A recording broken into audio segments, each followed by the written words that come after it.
Hey there, money nerds! John Oliver here, ready to dive into the wild world of digital currencies. Buckle up because things are about to get interesting. You see, the way we use money is changing faster than a chameleon in a disco. Remember when we used to trade seashells or barter for chickens? Okay, maybe not you youngsters, but trust me, it happened. Now we're smack dab in the middle of a digital money revolution. Governments and tech companies are battling it out to create the future of finance, and let me tell you, it's a nail-biter. First up, let's talk about the big dogs, governments. For centuries, governments and their central banks have been the gatekeepers of money. They decide what counts as legal tender, how much of it is in circulation, and they keep a close eye on the financial system to make sure everything runs smoothly, or at least that's the idea. But in recent years, the rise of cryptocurrencies like Bitcoin and Ethereum has started to shake things up. Suddenly, people are asking, what if money didn't have to come from a government at all? Well, governments aren't about to let some Silicon Valley startup or a group of anonymous coders steal their thunder, or their control. After all, money is power, and no government wants to lose its grip on the financial system. So, instead of sitting back and watching the crypto revolution unfold, they're getting proactive. They're studying, debating, and now they're building their own digital currencies to compete. Enter central bank digital currencies, or CBDCs for short. These are digital versions of a country's official currency, issued and regulated by the central bank itself. Unlike Bitcoin, which is decentralized and runs on a public blockchain, CBDCs are centralized. That means the same folks who control your paper money are now in charge of its digital twin. They're rolling up their sleeves, hiring tech experts and launching pilot programs to bring these new digital dollars, euros, or yuan to life. So what does this mean for you? Imagine your regular old dollars, but online, instantly transferable, programmable, and yes, with a healthy dose of government oversight. Every transaction could be tracked, analyzed, and even reversed if the authorities see fit. It's like your bank account, but with the government watching over your shoulder, making sure everything is above board. Some people see this as a step towards safer, more efficient payments. Others worry it's a recipe for surveillance and control. And this isn't just a theoretical idea. China has already rolled out its digital yuan, letting millions of people pay for everything from groceries to subway rides with a few taps on their phones. Nigeria's launched the Naira, hoping to boost financial inclusion and make payments easier for everyone. Dozens of other countries are running pilot programs or exploring their own versions, from Europe to the Caribbean. At the end of the day, CBDCs are basically digital clones of their physical counterparts, controlled by the same folks who print the money you keep losing in your couch cushions. But with this new technology, the way we use, save, and even think about money could change forever. Whether that's a good thing or not, well, that's a debate that's only just getting started. Now, let's hop over to the other side of the digital playground, where innovation and curiosity are the name of the game. Imagine a space buzzing with energy, where people from all walks of life are exploring new ways to interact with technology and money.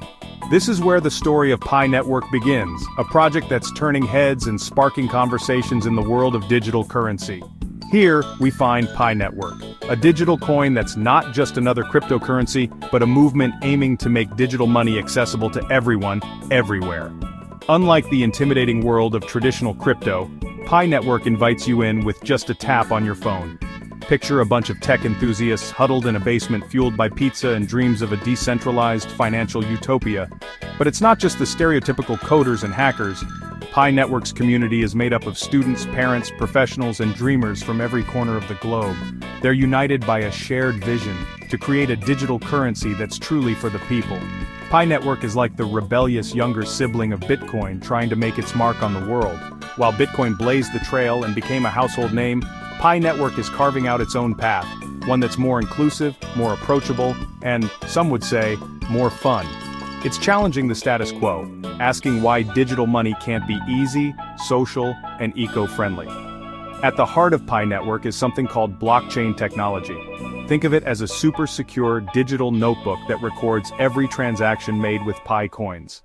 This technology is what makes cryptocurrencies trustworthy and transparent, because everyone can see the records, but no one can tamper with them. It's the backbone of the digital currency revolution, and Pi Network is putting it right in your pocket. But here's the kicker. Pi Network claims to be more accessible and environmentally friendly than other cryptocurrencies. Traditional crypto mining often requires massive amounts of electricity and expensive hardware, which can be a barrier for most people and a burden on the planet. Pi Network flips the script by letting you mine coins with just your smartphone using minimal energy and resources. They're all about letting everyday folks mine Pi on their phones. No fancy equipment required. Whether you're a student in a dorm room, a parent at the playground, or a commuter on the train, you can be part of the Pi Network revolution. It's digital currency for the masses, simple, social, and sustainable. And as more people join in, the dream of a truly inclusive financial future comes one step closer to reality. So, how do Pi Network and CBDCs stack up? On the surface, both are digital currencies powered by blockchain technology. But their purposes, philosophies, and the way they impact your daily life couldn't be more different. Let's break down what sets them apart and why it matters for the future of money. Both Pi Network and central bank digital currencies, or CBDCs, rely on blockchain, the same underlying technology that powers Bitcoin and Ethereum. Blockchain is essentially a digital ledger, a record-keeping system that's transparent, secure, and, in theory, tamper-proof. But just because two things use the same technology doesn't mean they're the same. It's a bit like saying your grandma and Elon Musk both use cars. Sure, they both get from point A to point B, but the experience, the speed, and the purpose behind their journeys are worlds apart. One might be cruising to the grocery store in a classic sedan, while the other is rocketing toward Mars in a self-driving Tesla. The technology is just the starting point. When you look closer, the similarities between Pi Network and CBDCs pretty much end at the blockchain. The way they're built, who controls them, and what they're meant to do are fundamentally different. It's like comparing a vintage car to a spaceship. Both have engines, but that's about it. CBDCs are all about control and oversight. These digital currencies are issued directly by governments or central banks, and every aspect of their creation, distribution, and use is tightly regulated. The goal is to create a digital version of national currency that's stable, traceable, and fully under the watchful eye of financial authorities. With CBDCs, every transaction you make is recorded and can be monitored. Imagine a world where every coffee you buy, every bill you pay, and every transfer you make is logged in a government database. This level of surveillance is designed to prevent crime and ensure financial stability, but it also raises serious questions about privacy and personal freedom. Think of a CBDC as a digital dollar bill, but with your name, your social security number, and maybe even your spending habits attached to it. It's convenient, but it also means your financial life is an open book to those in power. For some, that's reassuring. For others, it's a little too much Big Brother. Pi Network, on the other hand, is built on the idea of decentralization. Instead of a single authority calling the shots, the network is maintained by a global community of users. Anyone with a smartphone can participate, mine coins, and help secure the network. It's about giving power back to the people, not concentrating it in the hands of a few. The Pi Network aims to make cryptocurrency accessible to everyone, not just tech experts or financial elites. By allowing users to mine coins with minimal energy and no special equipment, it opens the door for mass adoption. The hope is to create a truly global currency that's not tied to any government or corporation. In Pi's world, there's no central boardroom where decisions are made behind closed doors. Instead, the network is run by consensus, with users having a say in how things evolve. This approach is meant to foster trust, transparency, and a sense of community ownership. Transactions on Pi Network are designed to be anonymous, protecting your identity and your spending habits from prying eyes. While no system is perfect, the goal is to give users more privacy and control over their own money, without the constant oversight of a central authority. You can think of Pi Network as a digital game of hot potato, where coins are passed from person to person, each transaction verified by the community rather than a government agency. It's fast, it's fun, and it's fundamentally different from the top-down approach of CBDCs. Instead of tossing around a physical potato, you're exchanging digital coins, each one representing a piece of a new, decentralized financial future. Whether that future is bright or uncertain depends on how these two visions of digital money play out in the years to come. Now, the million-dollar question, or should I say the million Pi question. Can Pi Network actually replace traditional currencies like the US dollar? Well, that's like asking if a goldfish could win a fight against a shark. Sure, anything's possible, but it's highly unlikely. Governments have a lot invested in their currencies, and they're not going to give up that power without a fight.